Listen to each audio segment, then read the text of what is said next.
آه، مساء الخير عليكم، وكل سنة وانتم طيبين.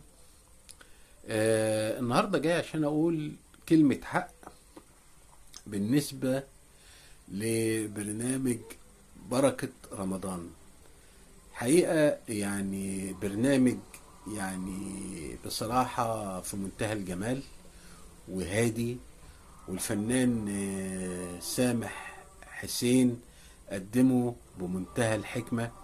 يعني مش زي واحد انتوا عارفينه السنة اللي فاتت كان بيقدم نفس البرنامج، بس كان عامل هيصة ونمبر ون يعني ايه، وعامل زحمة على الفاضي. لا، البرنامج ده برنامج خير وبمنتهى الهدوء، يعني بيقدمه النجم سامح حسين.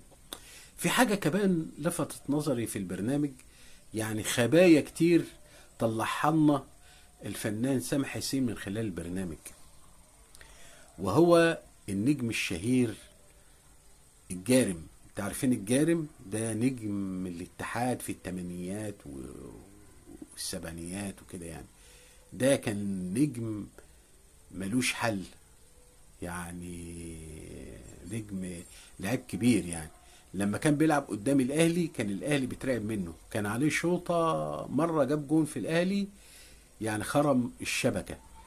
كان يعني بيتحط وفرقه الاتحاد بتحط عليه، كان لعيب يعني في منتهى الجمال. فاتفاجئت لما الفنان سامح حسين راح عشان يزوره، وطبعا اداله 100,000 جنيه بركة رمضان. تخيلوا الكابتن الجارم بيقول له ايه؟ بيقول له انا اول مرة في حياتي، انا صريح، امسك 100,000 جنيه.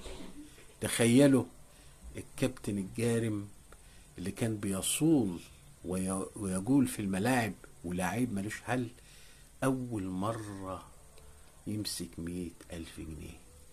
تعالى يا كابتن جارم، تعالى شوف الايام دي، لعيبة ما بتعرفش تبازط كورة وبتاخد ملايين. يا دوب تخيل لعيب يبقى ب100 مليون، يا دوب بيرفع كورة، وكتير وكتير وكتير.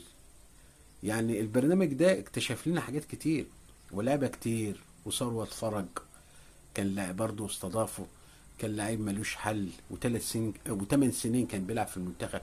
ومش دول بس، لعيبه كتير كتير قوي جدا، وكانت بتاخد ملاليم وما سكتش في ايديها 100,000 جنيه. تعالى النهارده ما بيلعبوش